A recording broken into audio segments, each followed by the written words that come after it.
A todo instante, nós somos bombardeados por uma infinidade de informações. Visuais, gustativas, auditivas, táteis ou sensitivas, essas informações são processadas em várias partes do nosso cérebro e se transformam em memórias. Memória é a nossa capacidade, a capacidade humana de reter as informações, os registros ao longo da vida. Por que algumas memórias persistem e se fixam no cérebro e outras não? Pesquisadores têm buscado as respostas no hipocampo, uma das partes do cérebro diretamente relacionada com a memória. Eles já descobriram, por exemplo, que algum tempo depois de receber uma informação, o hipocampo secreta uma substância responsável por determinar por quanto tempo uma memória vai persistir. Mas e os lapsos de memória? Segundo os especialistas, a sobrecarga de informações a qual estamos sujeitos diariamente tem relação direta com os nossos lapsos de memória. Para o psiquiatra Gabriel Figueiredo, o estresse da vida contemporânea pode comprometer a nossa capacidade de reter informações. Esse nervosismo, vamos assim dizer, da sociedade contemporânea nos leva frequentemente a um prejuízo de todas as funções cognitivas. É possível que as pessoas, sob forte emoção, num determinado momento, e passando por estressores psicossociais intensos, que elas venham a ter prejuízos da memória. Com certeza. Para o neurologista Mauro Oliveira, fica difícil abstrair as informações se elas nos chegam todas ao mesmo tempo e de maneira desordenada. Você tem informação, internet, telefone, fax, um monte de coisa. Se você não marcar o que é importante, lembra que eu falei, ó, isso aqui eu vou ter que marcar, vou ter que dar um jeitinho de marcar que isso é importante? O que vai acontecer? Então, se eu estou fazendo várias atividades no mesmo tempo, o que meu cérebro fala? Tudo é importante, tudo bem. Daqui a pouco, você mudou de atividade, você vai ficar assim, o que é importante?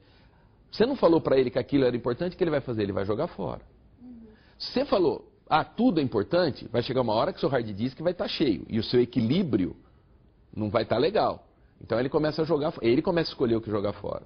E aí dentro disso vai coisinhas que são importantes que não eram para ter jogado fora. Considerando que a importância que damos a cada uma das milhares de informações que recebemos por dia também está ligada às falhas na memória, é possível explicar por que existem coisas que mesmo com muito esforço a gente não consegue se lembrar, enquanto outras não saem da nossa cabeça.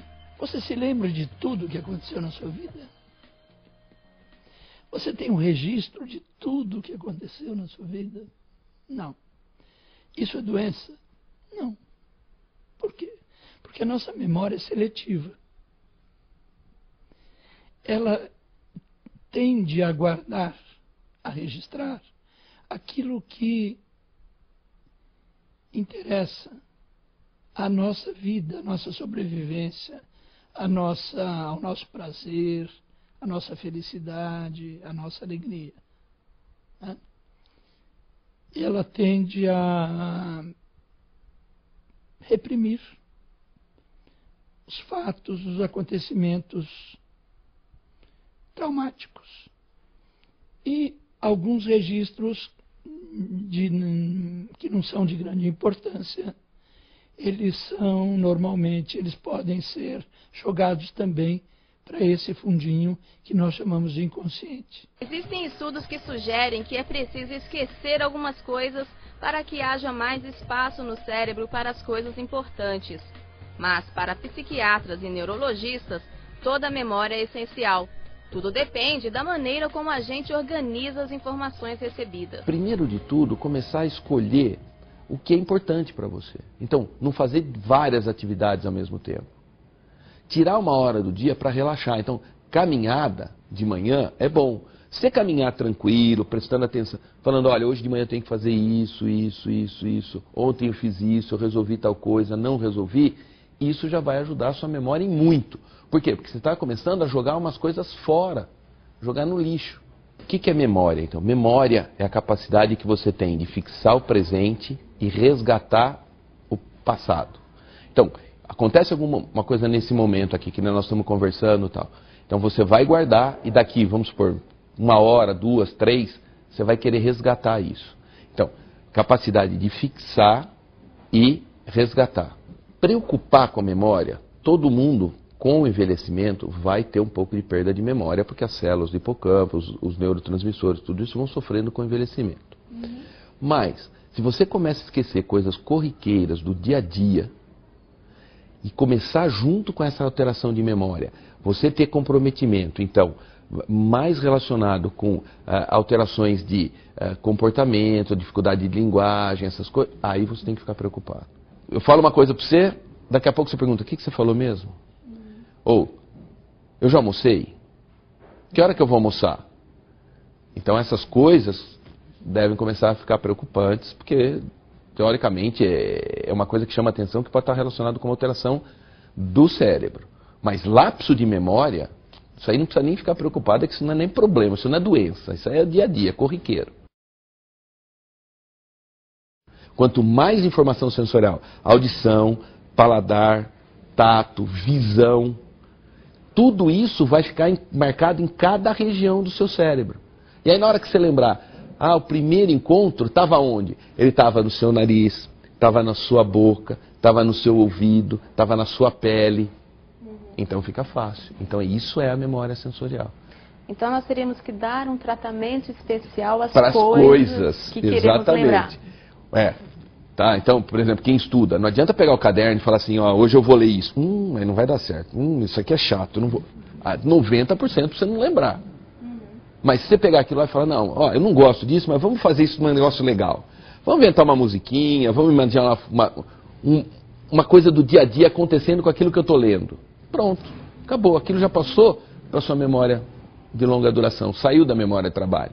Então, aluno que estuda véspera de prova, o máximo que ele vai fazer é ir mais ou menos na prova.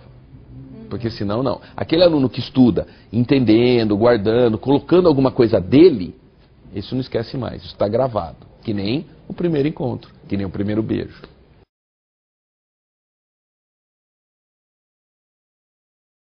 Pesquisadores espanhóis conseguiram identificar o ponto exato sobre o qual a maconha atua no cérebro e o mecanismo pelo qual a substância ativa da droga causa a perda da memória.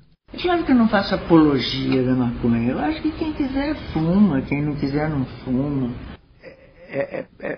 São permeadas por esse... Claro, eu fumo no cachimbo, porque o que faz mal é o papelzinho. A maconha atua no hipocampo, a área responsável do controle da memória e do aprendizado. Coisas que eu tinha acabado de fazer eu não me lembrava. A matéria que eu tinha acabado de estudar eu não consegui me lembrar mais. Eu sinto que a minha memória anda meio esquisita. Eu quero lembrar uma palavra, esqueço. De repente eu esqueço onde eu estou. Um dia desses eu esqueci meu nome. Me chamavam Helena, eu olhava e dizia, será que sou eu? Aí eu peguei e tirei a carteira de identidade. Eu me reconheci, Maria Alice. Daí eu fui ao médico, né, claro. E o médico, imagine que ele começou a tomar nota e disse, desde quando a senhora está sentindo isso, dona? Eu falei, isso o que, doutor? E saí de lá sem saber o que era isso. O primeiro cigarro de maconha foi aos 10 anos. Queria acompanhar os caras da escola, para eles me aceitarem no grupo deles. Hoje, aos 15, o menino já foi traficante e jurado de morte. Mas um dos maiores efeitos da droga é o mais sutil. Não consigo me concentrar, não. A maconha contém uma substância chamada THC. No cérebro, ela atrapalha a comunicação entre os neurônios. Resultado, memória fraca, dificuldade de planejamento, organização e raciocínio lógico. É o que diz um estudo inédito da Universidade Federal de São Paulo. O uso exagerado da droga, e por muitos anos, pode sim adoecer o cérebro. Dali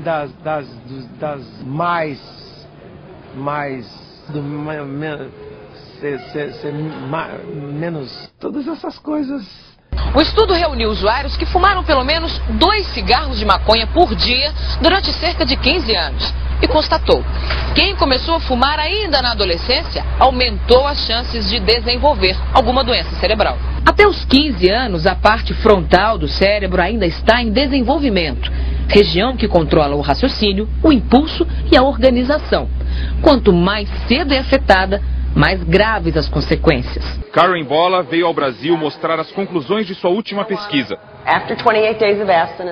Depois de quase um mês de abstinência, o organismo de quem costumava fumar pelo menos 50 cigarros de maconha por semana apresenta perda de memória, dificuldade de expressão, falha na coordenação motora. A pesquisadora conclui: maconha não é inofensiva como algumas pessoas pensam. Poucas doses podem causar sérios problemas.